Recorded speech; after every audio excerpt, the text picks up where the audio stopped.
warahmatullahi wabarakatuh.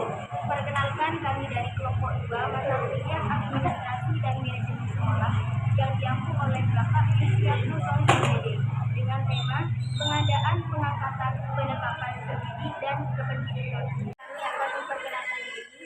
Perkenalkan, nama saya Nur Hasana. Di sini saya sebagai ketua kelompok dengan NPM 071. Perkenalkan, nama saya Ahyana dengan NPM 086. Perkenalkan, nama saya Hamidah dengan NPM 079. Dan saya Mauzi NPM 090. Saya Imam Bukhari dengan NPM 085. Pengertian pengadaan tenaga pendidik. Pengadaan pegawai merupakan kegiatan untuk memenuhi kebutuhan pegawai pada suatu lembaga baik jumlah maupun kualitasnya. Nah, untuk mendapatkan pegawai sesuai dengan kebutuhan dilakukannya dengan kegiatan rekrutmen, yaitu usaha untuk mencari atau mendapatkan calon-calon pegawai yang memenuhi syarat sebanyak mungkin. Jadi ketika melakukan rekrutmen itu dipilih terlebih dahulu atau diseleksi terlebih dahulu, dan juga ada tes-tesannya seperti tes tulis atau juga tes dan juga praktek. Dari seleksi di sini atau rekrutmen bisa didapatkan pegawai atau calon-calon pegawai yang baik. Dalam penseleksian di sini biasanya itu ditanyakan seperti keahliannya di bidang apa, pengalaman, jenis kelamin, umur, agar ketika mempunyai pengalaman atau keahlian di bidang administrasi atau di bidang lainnya, maka akan ditempatkan pada bidang tersebut agar sesuai dengan keahliannya. Selanjutnya saya akan melanjutkan dari pemateri yang pertama. Nah, di sini saya akan menjelaskan tentang langkah-langkah dari pengadaan tenaga kependidikan. Nah, pada pengadaan tenaga kependidikan ini terdapat beberapa langkah. Yang pertama adalah pengumuman. Nah, pengumuman ini dilakukan untuk memberitahukan kepada seluruh masyarakat yang memenuhi kualifikasi melalui cetak maupun melalui media cetak maupun media elektronik. Nah, pengumuman ini biasanya berisikan tentang persyaratan yang harus dimiliki oleh pelamar, batas waktu dan berakhirnya pendaftaran. Yang ketiga adalah alamat, dan yang terakhir adalah hal-hal lain yang diperlukan pada saat pendaftaran. Nah, yang kedua adalah pendaftaran. Nah, pendaftaran ini dilakukan setelah pengumuman tersebar dan pendaftar mengajukan permohonan dengan memenuhi syarat yang telah ditentukan beserta lampiran yang dibutuhkan. Nah, yang ketiga adalah seleksi atau penyaringan. Nah, dalam pengadaan tenaga kependidikan ini terdapat dua macam seleksi atau penyaringan. Yang pertama adalah penyaringan administrasi. Nah, penyaringan ini dilakukan untuk memeriksa beberapa berkas, apakah berkas tersebut telah lengkap atau tidak. Dan apabila berkas tersebut kurang, maka pendaftar itu dinyatakan tidak lolos atau gagal. Dan yang kedua adalah ujian atau tes. Nah, setelah peserta melakukan tes penyaringan administrasi dan dinyatakan lulus, peserta harus mengikuti ujian pegawai dengan materi pengetahuan umum, pengetahuan teknis, dan lainnya yang dipandang perlu. Terakhir adalah pengumuman. Nah, pengumuman ini berisi tentang pemberitahuan peserta yang lolos dalam seleksi sesuai dengan ketentuan dan penempatan kerja. Terima kasih.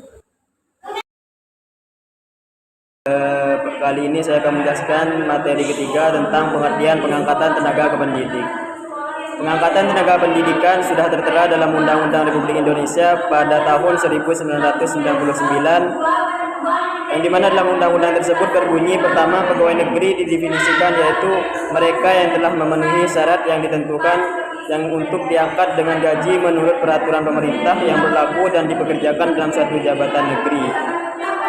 Kemudian tentang pegawai negara, merupakan pegawai atau pejabat-pejabat yang diangkat untuk menduduki jabatan negara untuk satu periode tertentu, misalnya presiden, DPR, dan jabatan-jabatan lainnya, dalam jangka waktu yang sudah ditentukan.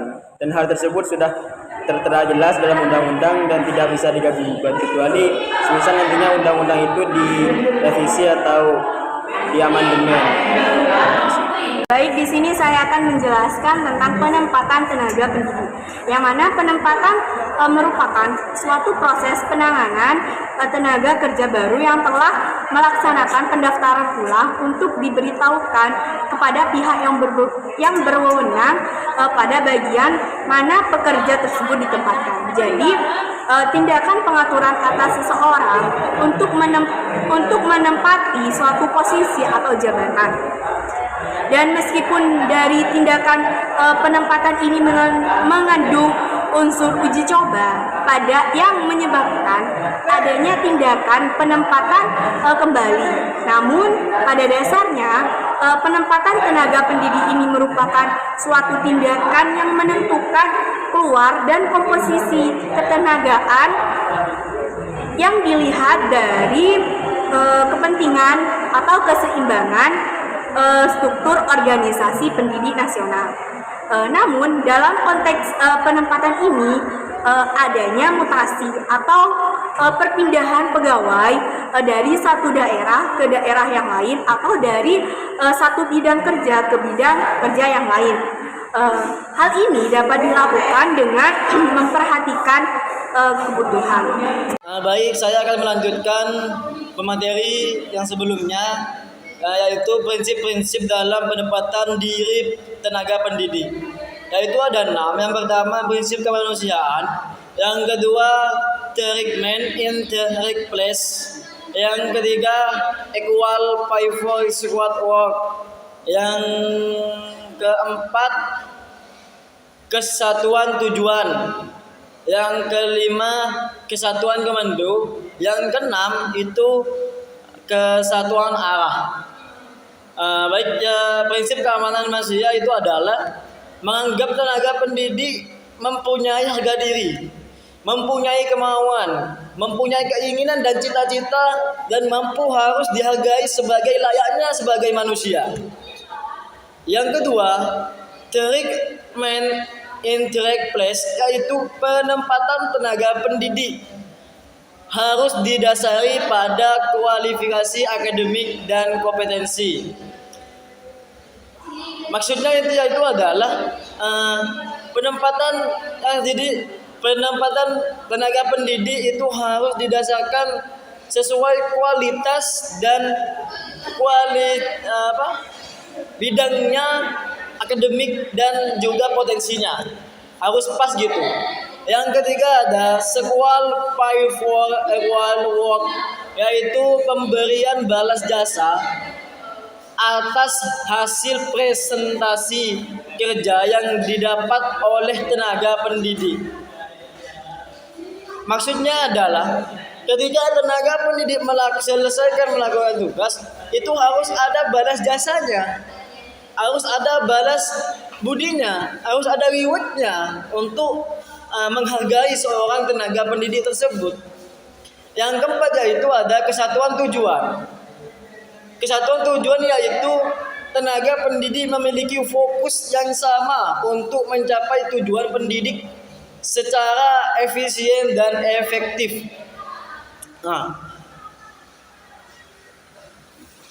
Maksudnya adalah memiliki pendidikan yang fokus yang sama untuk mencapai tujuan pendidikan yang secara efektif. Itu adalah pendidik harus mempunyai tanggung jawab ketika mengajar siswanya. Ketika mengajar seorang pendidik itu harus melakukan yang secara efisien atau tepat waktu gitu. Yang kelima adalah kesatuan komando, yaitu tenaga pendidik dalam menjalankan tugasnya mempunyai alasan. Maksudnya adalah tenaga pendidik ketika menjalankan kinerjanya itu harus menjalankan tugas dari atasannya, gitu. Harus dari atasannya, harus menjalankan tugas dari atasannya. Tidak boleh ketika atasannya itu memberi tugas tidak tidak dikerjakan, harus dikerjakan, harus patuh terhadap atasannya. Itu seorang tenaga pendidik. Yang keenam adalah kesatuan arah.